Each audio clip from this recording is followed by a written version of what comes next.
Hello नमस्ते साथीहरू, आरामै हुनुहुन्छ? यो पोस्टपार्टम टाइममा चाहिँ एकदम धेरै कपाल झरेको झरे गर्यो। अनि कपाल चाहिँ पहिला प्रेग्नेन्सीको टाइममा चाहिँ एकदम राम्रो थियो, त्यतिखेर झर्थेन। वा कसैको चाहिँ प्रेग्नेन्सी टाइममा एकदम धेरै झर्ने गर्थ्यो, अझ पोस्टपार्टम टाइममा आएर त झन् धेरै झर्ने गरेको छ।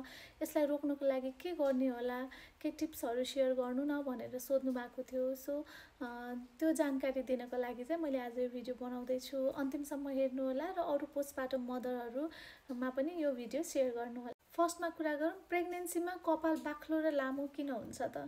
हर्मोनल चेन्जेसले गर्दाखेरि हाम्रो बडीमा एस्ट्रोजन लेभल चाहिँ एकदम हाई भइदिन्छ, जसले गर्दाखेरि हेयर ग्रोथ चाहिँ एकदमै राम्रो हुन्छ र एकदमै छिटो छिटो बढ्ने गर्छ। त्यसै गरी प्रेग्नेन्सीमा कपाल धेरै किन झर्छ त कुनै महिलाहरूमा भन्दा उहाँहरूको चाहिँ बडीमा हर्मोनल चेन्जेसले गर्दाखेरि नै हो। तर यो टाइममा चाहिँ प्रोजेस्टेरोन हर्मोन एकदमै धेरै भइदिरहेको छ भने यो टाइममा कपालहरू टुक्रिने झर्ने हुनसक्छ।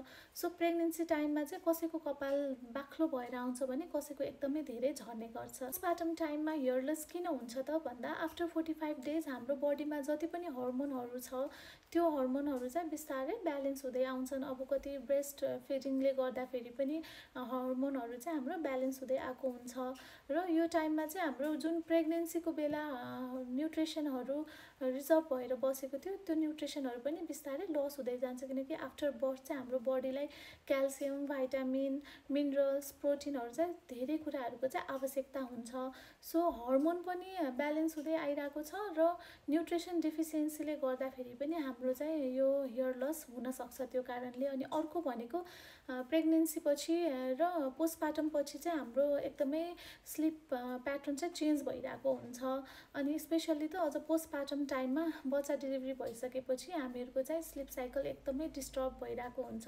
त्यसले गर्दाखेरि स्ट्रेसले गर्दा पनि हाम्रो चाहिँ यो हेयर लसहरू हुनसक्छ। पोस्टपार्टम टाइममा हेयर फल रोक्नको लागि हामीले के गर्ने त भन्दा फर्स्टमा त हामीले न्युट्रिसन ब्यालेन्स डाइट खानु पर्यो। न्युट्रिसनले भरपूर्ण प्रोटिन भएको कुराहरू, किनकि हाम्रो कपालमा त केराटिन हुन्छ जुन चाहिँ प्रोटिनबाट बनेको हुन्छ र हामीले चाहिँ प्रोटिनको मात्रा धेरै बढाउनु पर्यो खानेकुराहरूमा र प्रोटिनको लसले गर्दाखेरि हेयर फल भइरहेको हुन्छ।